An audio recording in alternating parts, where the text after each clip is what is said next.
हमारे साथ बात करने के लिए मौजूद हैं सलेमपुर से समाजवादी पार्टी के सांसद रमाशंकर विद्यार्थी जी। विद्यार्थी जी, आज सुप्रीम कोर्ट ने यूपी सरकार के फैसले को रोक लगा दी। नेम प्लेट जो कांवड़ मार्ग में था, कैसे देखते हैं इस फैसले को आप? देखिए, माननीय सुप्रीम कोर्ट का आदेश को चुनौती नहीं दी जा सकती। माननीय न्यायालय ने संविधान की आंख से देखा और फैसले गलत थे इसलिए रोक लगाई है। वह स्वागत योग्य, माननीय न्यायालय का स्वागत योग्य कदम है। भारतीय जनता पार्टी संविधान की परिभाषा अपने हिसाब से करती है। संविधान जैसा कहता है वैसा नहीं करती, अपने हिसाब से परिभाषा चाहती है। आप ये बताइए, ये कहाँ का न्याय था कि 1 महीने का कार्यक्रम है, पान सावन का कार्यक्रम है और ये परिपाटी रही है, चलता रहा है। और विशेष करके उत्तर प्रदेश सरकार के ही बहुत से आदेश हैं कि किसी भी धर्मों के लोग नई परंपरा नहीं डालेंगे। तो एक तो नामांकन करके इन्होंने नई परंपरा डाली कि नेम प्लेट लगाओ। और मैं कहता हूं उत्तर प्रदेश की हालत यह है कि जो आदमी अपने दुकान पर भारतीय जनता पार्टी प्लेट लगा ले तो उसकी बिक्री कम हो जा रही है।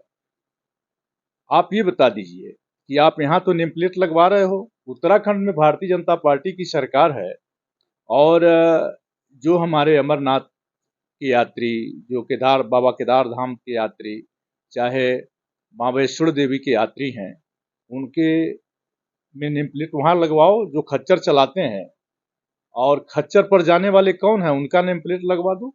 जो पिट्ठू हैं, जो पीठ पर यात्रियों को ढोकर ले जाते हैं और आराध्य का दर्शन कराते हैं, उनका नेम प्लेट क्यों नहीं लगवा रहे हो? जो हमारे पालकी से लेके जाते हैं उनका भी नेम प्लेट ले लो ना। कि तो ये मतलब कि आस्था के आड़ में भारतीय जनता पार्टी हमेशा छिपती रही है।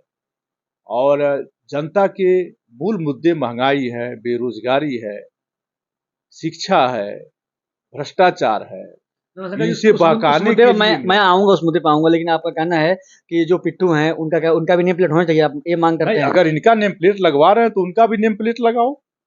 क्यों, नेम प्लेट की आवश्यकता क्या है? सभी धर्मों के लोग आदर करते हैं और कांवड़ यात्रा में मैं खुद भी गया हूँ।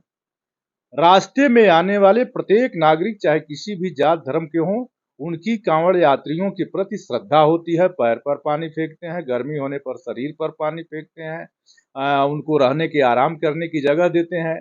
जो असली मसला यूपी का था, जो दुकानदार रजिस्टर्ड हैं, जिनके लाइसेंस है, उनके तो सारे सजरे दुकान पर टंगे हैं।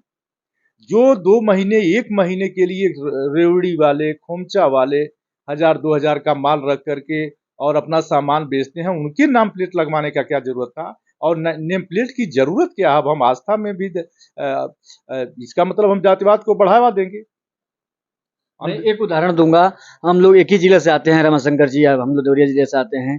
छठ का जब पर्व मनाया जाता है, तो अगर चिड़िया भी आकर उसको जुठा कर देती है तो हम लोग उसको चेंज कर देते हैं। और आपने देखा होगा थूक जिहाद हो, तमाम तरह के जिहाद भी सामने आए हैं, पेशाब जिहाद, हिंदुओं के खाने में जिस तरह से वो कर रहे हैं। तो इसलिए दिक्कत क्या, कोर्ट क्यों हमारे आस्था पर हस्तक्षेप कर रहा है? देखिए, कोर्ट आस्था पर हस्तक्षेप नहीं कर रहा है, वो संविधान की आंख से आस्था को देख रहा है। एक परिपाटी शुरू हो गई है अंधविश्वास फैलाने की। आपने जो उदाहरण दिया, हमारी परंपराएं हैं और वो परंपरा जो आदमी मानता है उसको बड़े मनोयोग से करता है। हम पहले शंका कर रहे हैं और हर धर्मों में कट्टर लोग ही अपने अपने धर्मों का नाश करते हैं। हर धर्म में कट्टर हैं जो धार्मिक सद्भाव बिगाड़ते हैं। हमारे देश में वह सद्भाव रहा है हिंदू मुस्लिम का कि अगर पास में मंदिर बना तो उस जमाने के लोग पास में मस्जिद भी बनवाते थे, ये खुशी थी। और आपको देख लीजिए, देश में वो जमाना जब आजादी हम लड़े, हिंदू मुस्लिम सिख ईसाई सब मिलके लड़े थे, तो ऐसा भाईचारा था कि एक धर्म के पास ही दूसरे धर्म स्थल बनते थे। ये भाईचारा हमारे देश का रहा है। और आज वही अब साफ हो गया कि यहाँ पर मस्जिद है तो यहाँ है मस्जिद, कैसे यहाँ मस्जिद है तो यहाँ मस्जिद।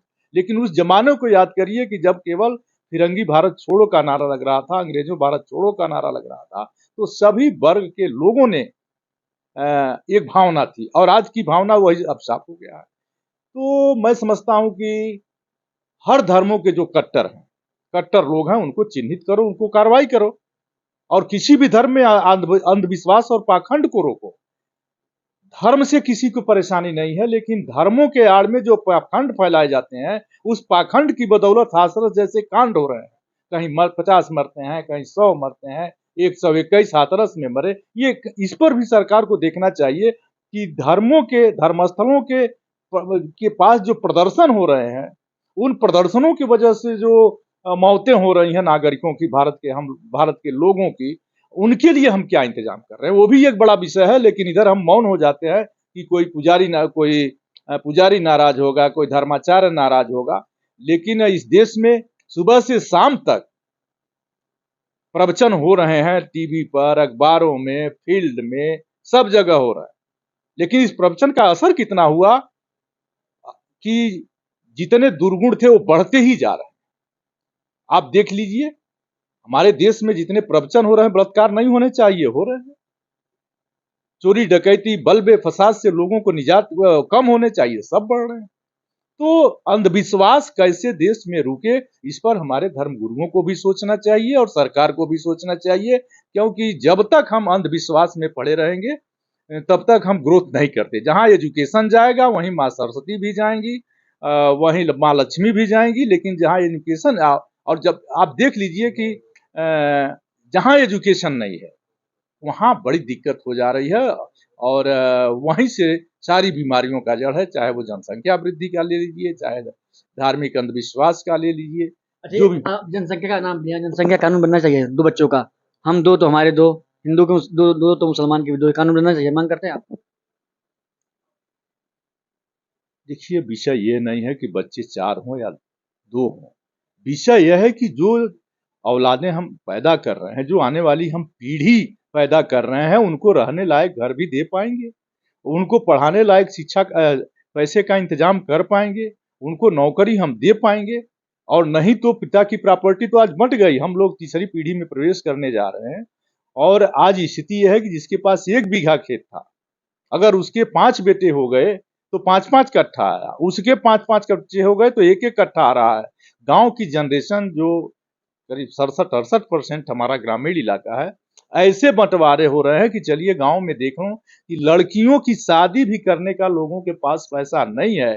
पश्चिम उत्तर प्रदेश के लोग जा रहे हैं, हरियाणा के, पंजाब के जा रहे हैं, और हमारे पूर्वांचल में पैसे पर शादी करके वो माता पिता लेके भेज रहे हैं। हमारे वहां डोलकड़ऊ बिया होता था, बहुत गरीब से गरीब आदमी था तो अपनी लड़की को ले जाके बर पक्ष के वहां शादी कर देता।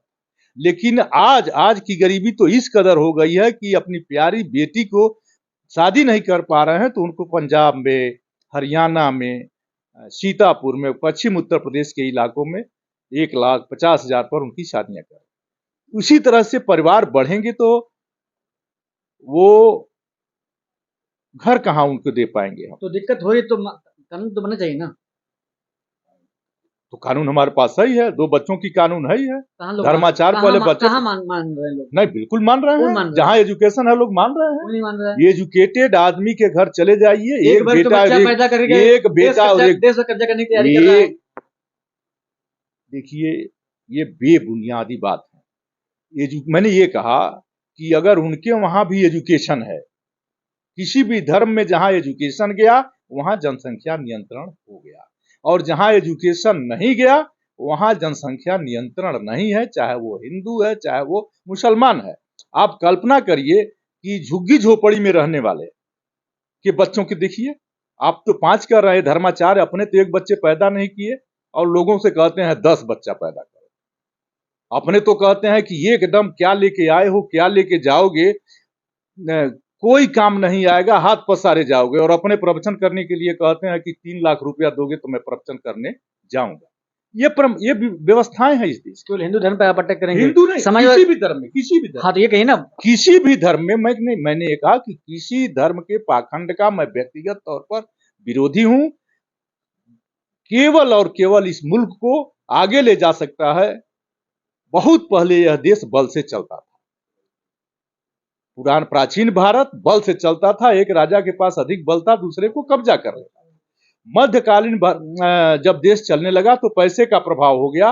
लेकिन आज मुल्क और पूरी दुनिया केवल ज्ञान से चल रही है। हम जितना ही ज्ञान बढ़ देंगे सारी बीमारी अपने आप खत्म हो जाएगी, दूसरा कोई इसका रास्ता नहीं। रमाशंकर जी, ये सवाल आखिरी में लेते हैं। जो छूट जिहाद करते हैं, जो पेशाब जिहाद करते हैं, क्या उनके यहाँ से आदमी, जो सावन के लोग हैं, जो कांवड़ यात्री है, खाएंगे? आपको लगता है? आप ये कहना चाहते हैं कि मुसलमान कांवड़ यात्रियों का सम्मान नहीं करते हैं? बिल्कुल हम कर रहे हैं। आपने देखा होगा ये नफरत फैलाने वाली बात है, ये नफरत फैलाने वाली बात है और कुछ के पीछे कुछ नहीं है, ये नफरत फैलाने वाली बात है। अच्छा आपने कहा कि नफरत में कहाँ से नफरत फैल रही है? ये आपने नफरत आपने देखा है कि रोटी में थूक रहे हैं, रोटी में थूक रहे हैं, मिठाई में पेशाब कर रहे हैं। परसों घटना हुई, हाँ। अभी जो परसों घटना हुई है कहाँ, सहारनपुर में, वो तो हिंदू होटल था जहां लहसुन और प्याज बन रहा था और उसको कांवड़ियों ने उसको मारा पीटा और विरोध किया।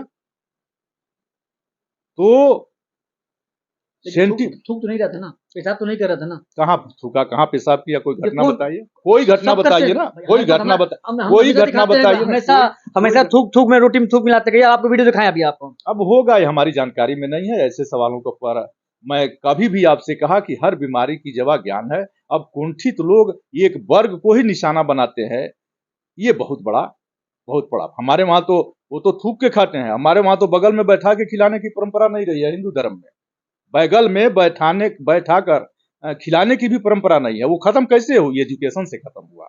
नहीं तो हमारे वहां तो एक रियाया वर्ग होता था, शादियों में जाने के बाद उनको नाद के पास बैठा के खिलाया था, वो हिंदू होते थे और नाद के पास बैठाकर खिलाया जाता था उनको, और हिंदू थे। उन्हें चारपाई पर नहीं बैठने दिया जाता था, वो हिंदू थे।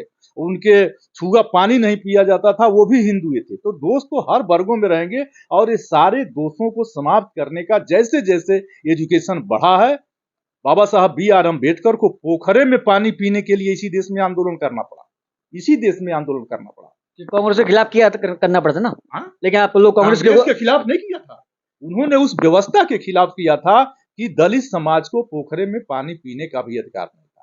कांग्रेस के खिलाफ वो आंदोलन नहीं था।